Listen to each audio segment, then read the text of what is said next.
আমাদের সাথে প্রতারণা করেন, কলিজা ছিঁড়ে ফেলবো। পরিষ্কার কথা, হসপিটাল থেকে আমরা আতঙ্কিত হই। আমরা আপোষহীন, আমরা হাসিনার সাথে আপোষ করি নাই। হাসিনার ডিজিএফআই, এনএসআই, এসপি কারোর কথায় আমরা মাথা নত করি নাই। বিচার বিভাগীয় তদন্ত কমিটি করেছেন, আমরা সেটাতে আস্থা রেখেছি।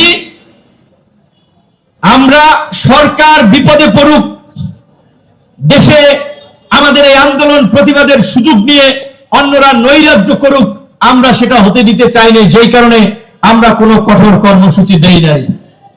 কিন্তু আমরা কিন্তু বেয়ারা, আমরা প্রতিরোধ, আমরা আপোষহীন, আমরা হাসিনার সাথে আপোষ করি নাই।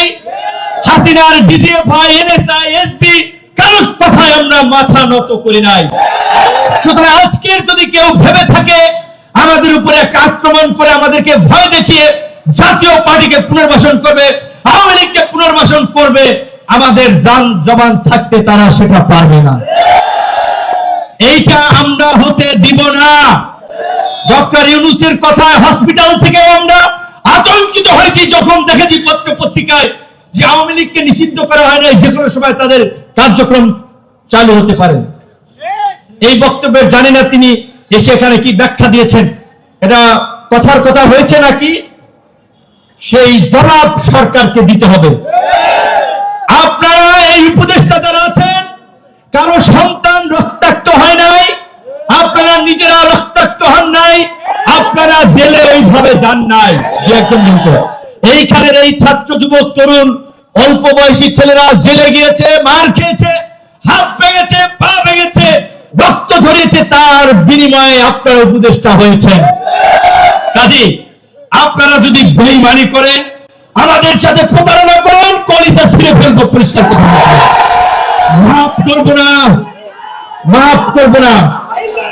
খালি এইটুকু বলবো, খালি এইটুকু বলবো, সাবেক নির্বাচন কমিশনারের গলায় জুতার মালা, প্রধান বিচারপতি দেশ ছেড়ে পালিয়ে গেছে, বাইতুল মোকাররমের ইমাম পালিয়ে গেছে, সাবেক পুলিশ প্রধান রাজ সাক্ষী।